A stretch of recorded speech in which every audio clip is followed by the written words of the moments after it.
ప్రారంభిద్దాం. వారి పార్టీలోకి చాలామంది వెళ్తున్నారు కాబట్టి మరి విజయభాస్కర్ గారు నమస్కారం అండి. నమస్కారం.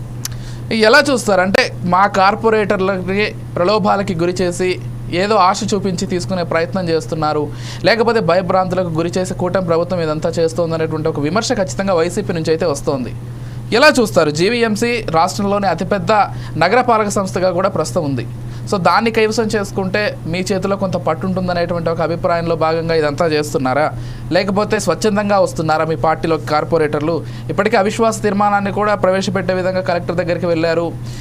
అండ్ ఎప్పుడైతే ఆ అవిశ్వాస తీర్మానం రాబోతోందో దానికి సంబంధించి ఆ లోపు బలాన్ని చేకూర్చుకోవాలని కూడా మీరు ప్రయత్నాల్లో భాగంగా ఉన్నారు. ఎలా చూస్తారు ఈ అంశాన్ని? ఏం చెప్తారు మీ పార్టీ తరపు నుంచి? ఇక్కడ లోభాలు లేవు, ప్రలోభాలు లేవు.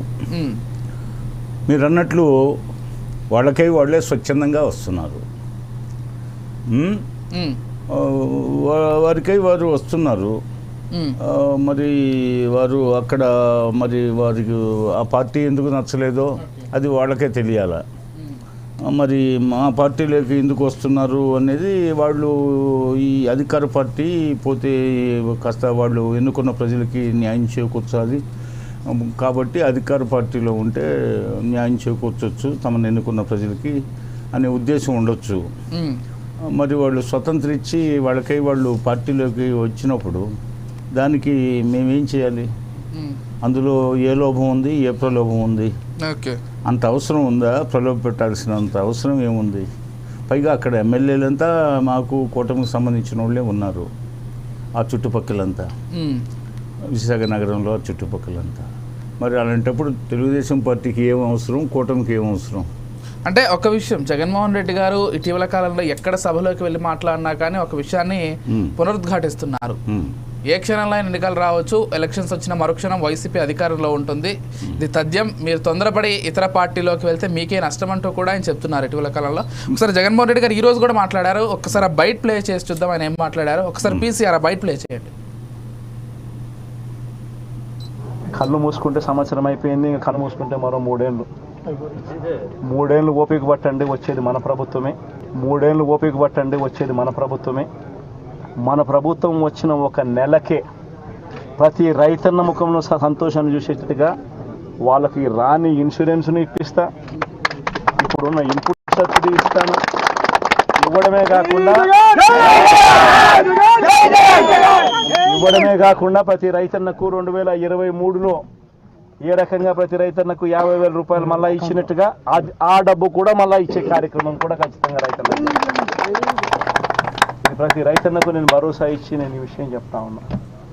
వైఎస్ఆర్సీపీ పార్టీ తరఫున నష్టపోయిన రైతన్నలకు కూడా ఖచ్చితంగా పార్టీ అంతో ఇంతో, అధికారంలో మనం లేము, ప్రతిపక్షంలో మనం ఉన్నాం, అంతో ఇంతో చేసే కార్యక్రమం మాత్రం ఖచ్చితంగా చేస్తాం.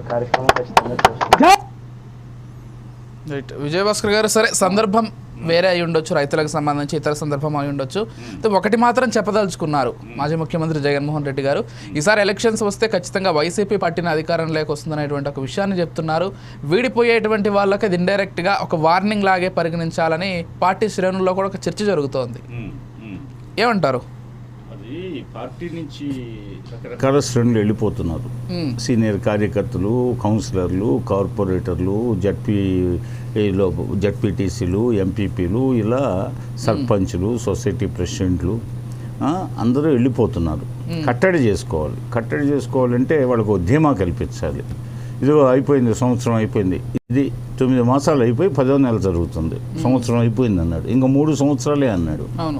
ఇంకా 4 సంవత్సరాల 2.5 నెలల పైన ఉంది ఎన్నికలు, 3 సంవత్సరాలు అన్నాడు. అంటే మనం అధికారంలోకి వస్తున్నాం, ఇదిగో కళ్ళు మూసుకుంటే అన్నాడు కదా, కళ్ళు మూసుకుంటే కాలచక్రం తిరిగిపోతుంది అన్నాడు కదా. కాబట్టి వాళ్ళ జారిపోయే కార్యకర్తల్ని నిలుపుకోవాలి. అందుకు అబద్ధాలు చెప్పాలి. కొంతమంది నమ్మేవాళ్ళు ఉంటారు, కొంతమంది నమ్మని వాళ్ళు ఉంటారు. కాబట్టి ఏది ఆయనకు ఉండొచ్చు, కానీ ఆయన్ని అనుసరించిపోయే వాళ్ళు ఎంతమందికి అంత ఆత్మవిశ్వాసం ఉంటుంది, అంత దీక్ష ఉంటుంది. మరి ఆయన చెప్పేది చెప్తుంటాడు, పోయేవాళ్ళు పోతుంటారు. అంతేగాని అలాగే ఇప్పుడు ఎన్నికలంటే ఆయన కోరుకున్న తరుణంలో రావు కదా. ఎన్నికలు ఇక్కడ 164 మంది సభ్యులున్న పార్టీ కూటమి ఎలా అది పడిపోతుంది 3 సంవత్సరాలకి? రైట్. అలాంటి ఇప్పుడు అలాంటి ఆయన ప్రలోభ పెడుతున్నాడు. ఆ విధంగా చూస్తే తెలుగుదేశం కాదు, కూటమి కాదు ప్రలోభ పెట్టేది. ఒక్కసారి ప్రసాద్ గారితో మాట్లాడదాం ఇదే అంశానికి సంబంధించి.